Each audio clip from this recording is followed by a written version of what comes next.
அமரர் கல்கி எழுதிய பொன்னியின் செல்வன் சுருக்கப்பட்ட பதிப்பு. அத்தியாயம் 67. நீ என் மகன் அல்ல.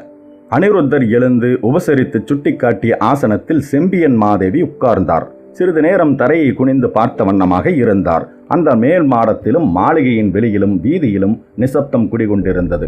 பின்னர் செம்பியன் மாதேவி மதுராந்தகனையும் அனிருத்தரையும் ஒருமுறை பார்த்துவிட்டு, ஐயா, என் கணவர் என் தலை மீது இந்த பாரத்தை சுமத்திவிட்டு மேல் திசைக்கு எழுந்தருளிவிட்டார். தவறு செய்தது என்னவோ நான் தான். ஆனால் அவர் இச்சமயம் இருந்திருந்தால் நான் இவ்வளவு துன்பப்பட நேர்ந்திருக்காது என்றாள். அப்போது மதுராந்தகன் கண்களில் கோபக்கனல் பறக்க, நீ ஏன் இப்படி வேதனைப்படுகிறாய்? ஏன் அடிக்கடி என் தந்தையின் பெயரை எடுக்கிறாய்? தஞ்சாவூர் சிம்மாசனத்தில் நான் ஏறப்போவதென்னமோ நிச்சயம். அதற்கு தடையாக இருந்தவர்களில் ஒருவன் இறந்து போனான். அருள்மொழிவர்மனோ என்னை விட வயதில் சிறியவன். நான் உயிரோடு இருக்கும்போது அவனுக்கு ஒரு நாளும் பட்டம் கட்ட மாட்டார்கள். நீ மட்டும் குறுக்கே நில்லாமல் கருணை செய்ய வேண்டும். அம்மா, பெற்ற பிள்ளைக்கு துரோகம் செய்யும் அன்னையை பற்றி யாராவது கேள்விப்பட்டதுண்டா? சிவபக்தமணியாகிய நீ ஏன் எனக்கு துரோகம் செய்ய பார்க்கிறாய் என்றான். என் குழந்தாய், பெற்ற பிள்ளைகளுக்கு தாய் விரோதமாக இருப்பது பயங்கரமான துரோகம்தான்.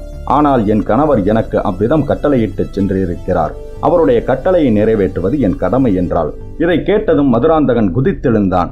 நீ என்னுடைய தாயாக இருக்க முடியுமா? இல்லவே இல்லை என்று மதுராந்தகன் உள்ளம் நொந்து கொதித்து கூறினான். அப்போது செம்பியன் மாதேவி, அப்பா, உனக்கு நான் இதை என்றைக்கும் சொல்ல வேண்டாம் என்று இருந்தேன். உன்னுடைய பிடிவாதத்தினால் சொல்லும்படி செய்துவிட்டாய். உண்மையிலேயே நான் உன்னை பெற்ற தாயார் அல்ல, நீ என் மகனும் அல்ல என்றாள். மதுராந்தகன் கம்மிய குரலில், ஆகா, நான் சந்தேகித்தது உண்மையாக போய்விட்டது. நீ என் தாயார் இல்லாவிட்டால் என் தாயார் யார்? நான் உன் மகன் இல்லை என்றால் பின் யாருடைய மகன் என்றான்.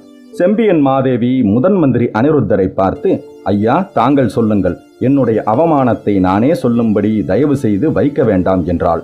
முதன் மந்திரி அனிருத்தர் மதுராந்தகனை பார்த்து சொன்னார், இளவரசே, தங்களை சின்னஞ்சிறு குழந்தை பருவத்திலிருந்து எடுத்து வளர்த்த அன்னையை மனம் நோகும்படி செய்துவிட்டீர்கள். எப்படியும் ஒரு நாள் தாங்கள் உண்மையை அறிந்து கொள்ள வேண்டியதுதான். இப்போதே அதை தெரிந்து கொள்ளுங்கள். செம்பியன் மாதேவிக்கு கல்யாணமான புதிதில் தன் வயிற்றில் ஒரு குழந்தை பிறக்க வேண்டும் என்றும் அக்குழந்தை சோழ சாம்ராஜ்யத்தின் சக்கரவர்த்தியாக வேண்டுமென்றும் ஆசை இருந்தது. அவள் கர்ப்பந்தரித்து குழந்தை பெற்றை எதிர்பார்த்து கொண்டிருந்த சமயத்தில் அவருடைய கணவர் வெளியூருக்கு சென்றிருந்தார். அதே சமயத்தில் அதே காலத்தில் அக்காலும் தங்கையுமான 2 ஊமை பெண்கள் அரண்மனை தோட்டத்தில் குடியிருந்தார்கள். அவர்களில் ஒருத்தி கர்ப்பம் தரித்து குழந்தை பெற்றை எதிர்பார்த்து கொண்டிருந்தாள். செம்பியன் மாதேவி கோவில்களுக்கு சுற்றுப்பயணம் சென்றிருந்த போது அனாதையாக காணப்பட்ட அந்த கர்ப்பஸ்திரியை அழைத்து வந்தாள். அவளுடைய சகோதரி தஞ்சாவூருக்கு அருகில் இருக்கிறாள் என்று கேள்விப்பட்டு அந்த கர்ப்பமான பெண்ணிற்கு உதவி செய்வதற்காக அவளை வரவழைத்துக் கொண்டிருந்தாள். செம்பியன் மாதேவிக்கு குழந்தை பிறந்தது. முதன் மந்திரி அனிருத்தர் ராஜ்யத்திற்கு பிள்ளை பிறந்திருப்பதன் பொருட்டு வாழ்த்து கூற வந்தபோது செம்பியன் மாதேவி கண்ணீர் விட்டு கோவென்று அழுதாள். பிறகு குழந்தை உயிரில்லாமல் அசைவற்று கட்டையை போல் கிடந்தபடியால் அவ்வாறு அவள் துக்கப்பட்டாள்.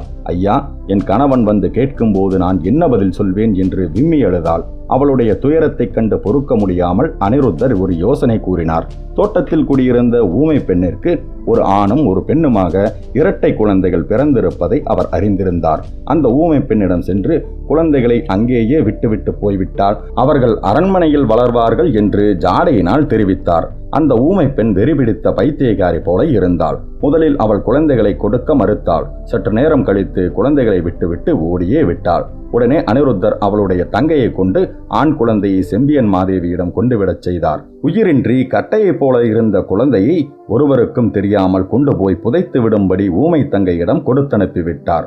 மற்றொரு பெண் குழந்தையை தன்னுடைய வீட்டிற்கு எடுத்துச் சென்று அங்கிருந்து தன்னுடைய சீடன் ஆழ்வார்க்கடியானிடம் கொடுத்து பாண்டிய நாட்டிற்கு அனுப்பி வைத்து விட்டார். இவ்விதம் குழந்தையை மாற்றம் செய்தது செம்பியன் மாதேவியின் உள்ளத்தில் உறுத்தி கொண்டே இருந்தது. ஒரு நாள் கண்டராதித்த தேவரிடம் உண்மையை ஒப்புக்கொண்டு விட்டாள் அந்த மகான். அதனால் பாதகமில்லை. பெண்ணே, யார் வயிற்றில் பிறந்த குழந்தையாக இருந்தால் என்ன? சிவபெருமான் அளித்த குழந்தைதான். உன் வயிற்றில் பிறந்த குழந்தையைப் போல வளர்த்து வா. ஆனால் வேறு குலத்தில் பிறந்த பிள்ளையை சோழ சிம்மாசனத்தில் ஏறக்கூடாது. அப்படி செய்வது குல துரோகமாகும். ஆகையால் சிறு பிராயத்திலிருந்தே இவனை சிவபக்தனாக்கும்படி வளர்த்து வருவோம். சோழ சாம்ராஜ்யம் வேண்டாம். சிவபக்தி சாம்ராஜ்யமே போதும் என்று இவனே சொல்லும்படி வளர்ப்போம். ஆனால் எந்த காரணத்தை முன்னிட்டும் இவனை தஞ்சாவூர் சிம்மாசனத்தில் ஏற்றி வைப்பதற்கு நாம் உடந்தையாக இருக்கக்கூடாது.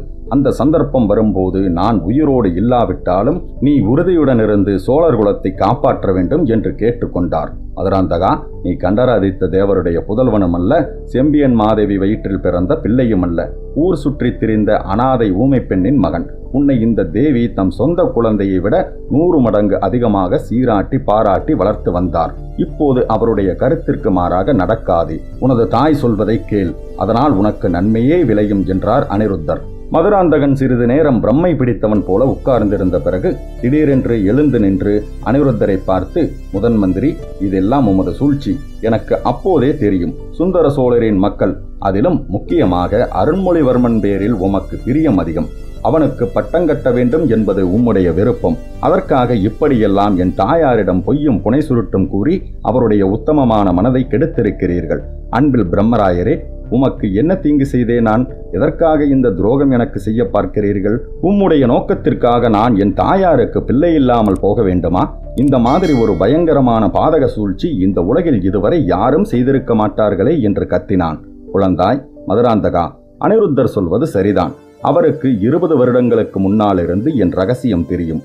அன்றைக்கு அவர், மகாராணி, இது தங்களுடைய ரகசியம், தாங்கள் யாரிடமாவது சொன்னாலன்றி வேறு யாருக்கும் தெரிய முடியாது. என் வாய் மூலமாக ஒரு நாளும் வெளிப்படாது. இது சத்தியம் என்று சொன்னார். அதை இன்று வரையில் நிறைவேற்றி வருகிறார். சோழகுலத்திற்கு உண்மையாக நடப்பதாக இவர் சத்தியம் செய்து கொடுத்தவர். ஆயினும் சுந்தர சோழ சக்கரவர்த்தியிடம் கூட சொன்னதில்லை. நீ சோழ சிம்மாசனத்தில் ஏற நான் சம்மதித்திருந்தால் இவரும் பேசாமல் இருந்திருப்பார் என்றாள் செம்பியன் மாதேவி.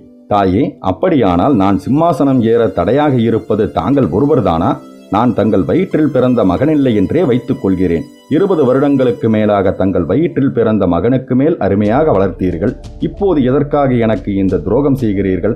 நான் உங்களுக்கு என்ன தீங்கு செய்தேன் என்றான் மதுராந்தகன்.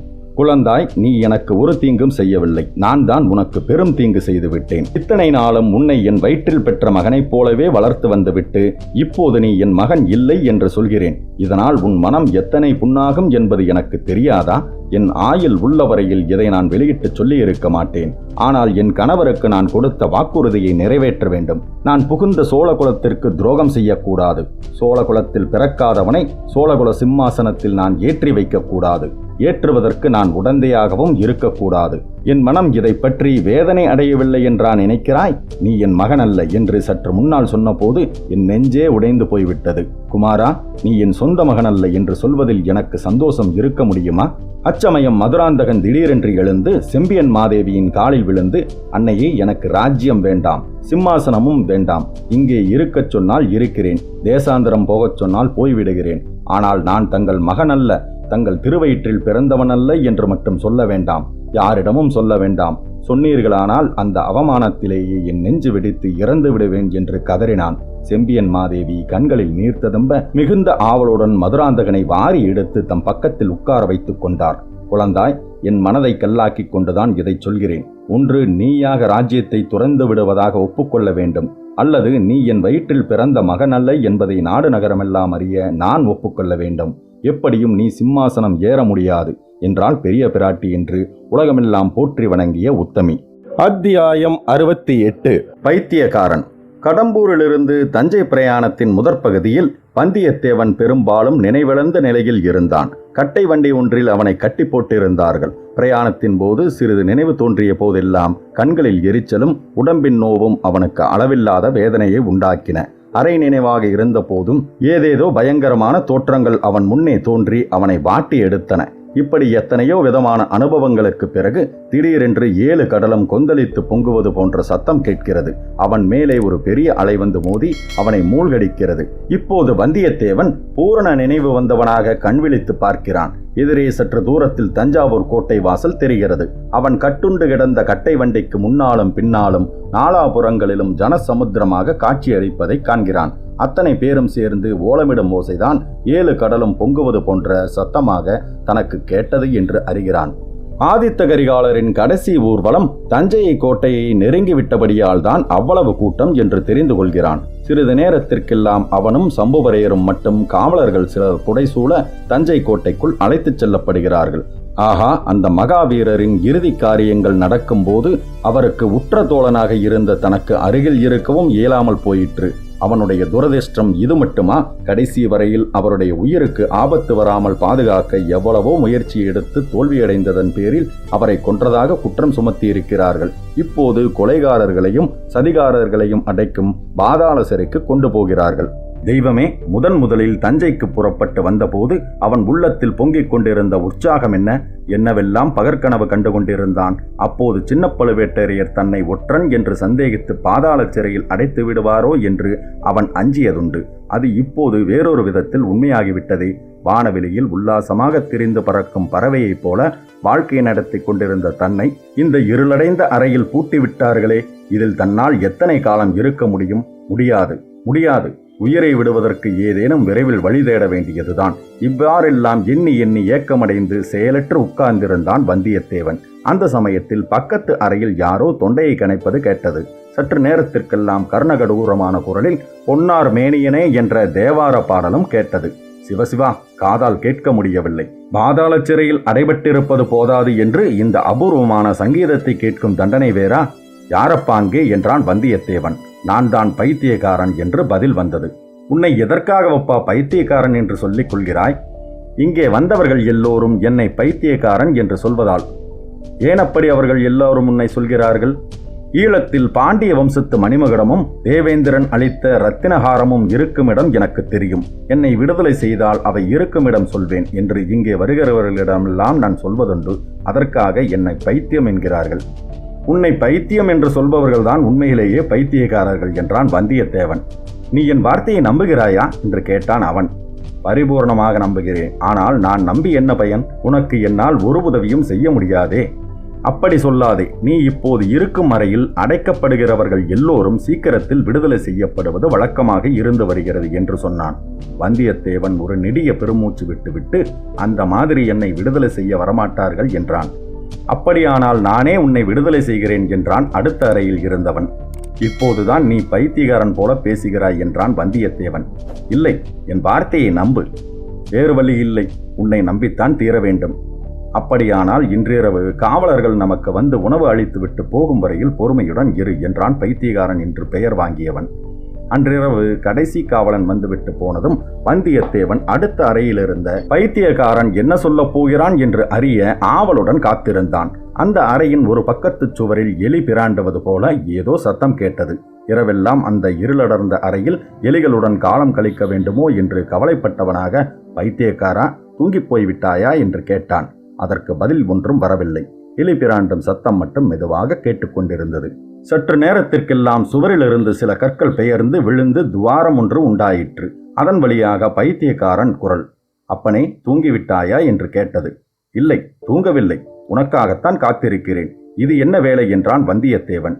இது 6 மாதத்து வேலை என்றான் பைத்தியக்காரன். சற்று நேரத்திற்கெல்லாம் துவாரத்தை இன்னும் பெரிதாக செய்து கொண்டு வந்தியத்தேவனுடைய அறைக்குள்ளே அவன் புகுந்தான். வந்தியத்தேவன் அவனுடைய கரங்களை பிடித்து இறக்கிவிட்ட பிறகு, இவ்வளவு கஷ்டப்பட்டு இந்த சுவரில் துவாரம் செய்தாயே, இதில் என்ன பயன்? வெளிச்சுவரில் துவாரம் போட்டாலும் பயன் உண்டு என்றான். இங்கிருந்து வெளிச்சுவர் என்பதே கிடையாது. புலிக்கூண்டு அறையின் வழியாகத்தான் வெளியேற முடியும். இந்த அறை சில சமயம் காலியாக இருப்பதுண்டு. அப்போது பூட்டப்படாமலும் இருக்கும். ஆகையால் என் அறையிலிருந்து தப்பிச் செல்வதை விட இங்கிருந்து தப்புவது சுலபம். மேலும் தப்பிச் செல்ல சரியான சந்தர்ப்பம் இதுதான். காவற்காரர்கள் மாறியிருக்கிறார்கள். புதிய காவல்காரர்கள் என்பதால் திடீரென்று பாய்ந்து சென்று தப்பித்துக் கொள்ளலாம் என்று என் எண்ணம்.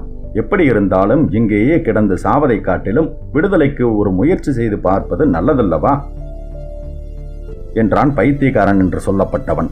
உண்மைதான் என்றான் வந்தியத்தேவன். ஒருவனாக முயற்சி செய்வதை காட்டிலும் 2 பேராக முயற்சி செய்வது எளிது. நீ என்னை போல் இல்லை, புதிதாக வந்தவன். நல்ல திடகாத்திரமாக இருக்கிறாய். 2 காவலர்களை நாம் இருவரும் கட்டி போட்டுவிட்டு அவர்களிடமிருந்து சாவிகளை பிடுங்கிக் கொண்டு வெளியேறலாம் அல்லவா? உன் பெயர் என்ன?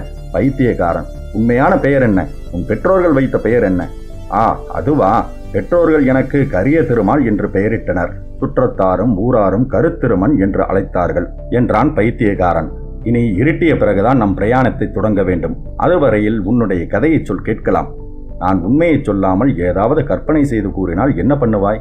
கதை, கற்பனை எதுவாக இருந்தாலும் சொல்லு. கொஞ்ச நேரம் பொழுது போக வேண்டுமல்லவா? கருத்திருமன் சொல்லத் தொடங்கினான். உண்மையிலேயே அது அபூர்வமான பல சம்பவங்கள் நிறைந்த கற்பனை கதை போலவே இருந்தது. மேலும் நடந்த நிகழ்வுகளை அடுத்த பதிவில் காணலாம். பொன்னியின் செல்வன் கதையின் மூலமாக தொடர்ந்து பயணிப்போம். நீங்களும் நானும் வந்தியத்தேவனுடன். அன்புடன் உங்கள் கார்த்திகேயன்.